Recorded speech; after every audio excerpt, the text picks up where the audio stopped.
राधे राधे। आप सभी का स्वागत है लड्डू गोपाल उपासी के चैनल। राधे राधे। चलिए शुरू करते हैं कार्तिक मास माध्यम में अध्याय 1 की कथा। नैमिषारण्य तीर्थ में श्री सूत जी महाराज 88,000 शौनक आदि ऋषियों से बोले, अब मैं आपके सामने कार्तिक माहात्म्य की श्रेष्ठ कथा कहता हूँ, जिसे सुनकर मनुष्य सब पापों से छूटकर वैकुंठ को प्राप्त कर लेता है। सूत जी ने कहा, श्री कृष्ण की आज्ञा लेकर नारद जी के चले जाने पर सत्यभामा प्रसन्न होकर श्री कृष्ण से बोली, हे नाथ, मेरा जीवन सफल हो गया। मेरे माता पिता भी धन्य हैं, जो आपकी 16,000 रानियों के बीच में आपकी परम प्रिय पत्नी बनी।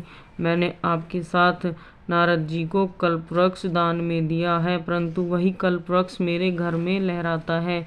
यह बात मृत्युलोक में किसी भी स्त्री को ज्ञात नहीं है। हे त्रिलोकनाथ, मैं आपसे कुछ पूछना चाहती हूँ। कृपया आप मुझे कार्तिक मास महात्म्य की कथा विस्तार पूर्वक सुनाएं, जिसको सुनकर मेरा हित हो, जिसके करने से आप कल्पवृक्ष भी मुझसे विमुख ना हो। इतना कहकर सूत जी बोले। सत्यभामा के ऐसे वचन सुनकर श्री कृष्ण भगवान ने सत्यभामा का हाथ पकड़ा और अपने सेवकों को वहीं रुकने का कहकर विलास युक्त अपनी पत्नी को कल्पवृक्ष के नीचे ले गए और फिर हंसकर बोले, हे प्रिय, 16,000 रानियों में तुम मुझे प्राणों के समान प्यारी हो। तुम्हारे लिए मैंने इंद्र तथा सभी देवताओं का विरोध किया था। कांते, जो बात तुमने मुझसे पूछी है उसे सुनो।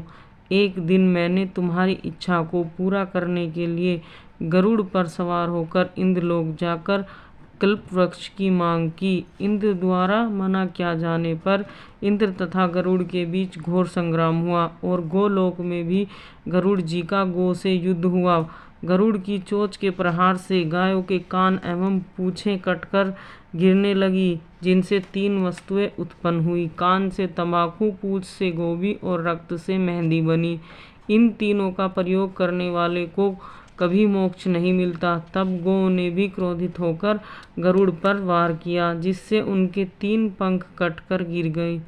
पहले पंख से नीलकंठ, दूसरे पंख से मोर, तीसरे पंख से चकवा चकवी उत्पन्न हुए। हे प्रिय, इन तीनों का दर्शन करने मात्र से ही शुभ फल प्राप्त हो जाता है। यह सुनकर सत्यभामा ने कहा, प्रभु कृपया मुझे मेरे पूर्व जन्मों के विषय में बताएं कि मैंने पूर्व जन्म में कौन से ऐसे दान पुण्य नहीं किए, मेरा स्वभाव कैसा था, मेरे जन्मदाता कौन थे और मुझे मृत्युलोक में जन्म क्यों लेना पड़ा, और मृत्युलोक में आकर मैंने ऐसा कौन सा पुण्य किया था जिससे मैं आपकी अर्धांगिनी बनी। श्री कृष्ण ने कहा, हे प्रिय, अब मैं तुम्हें तुम्हारे पूर्व जन्म में किए पुण्य कर्मों का विस्तार पूर्वक वर्णन कराता हूँ, उसे सुनो। पूर्व समय में सतयुग के अंत में मायापुरी में अत्रि गोत्र में वेद वेदांत के ज्ञाता देव शर्मा नामक एक ब्राह्मण निवास करते थे। वह प्रतिदिन अतिथियों की सेवा, हवन और सूर्य नारायण भगवान की पूजा करता था। वह सूर्य के समान तेजस्वी।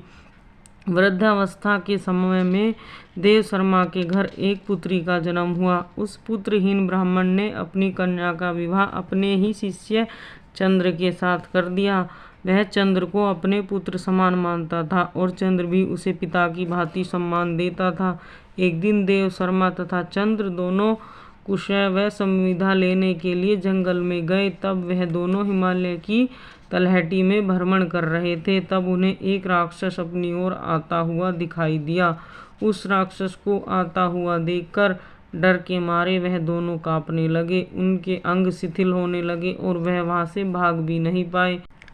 तब काल बनकर खड़े हुए उस राक्षस ने उन दोनों को मार डाला। क्योंकि देव शर्मा और चंद्र दोनों ही धर्मात्मा थे, इसलिए मेरे पार्षद उन्हें मेरे बैकुंठ धाम में मेरे पास ले आए। उन दोनों द्वारा आजीवन सूर्य नारायण भगवान की पूजा किए जाने के कारण मैं दोनों पर अति प्रसन्न हुआ। गणेश जी, शिव जी, सूर्य तथा देवी, इन सभी की पूजा करने वाले मनुष्य को स्वर्ग की प्राप्ति होती है।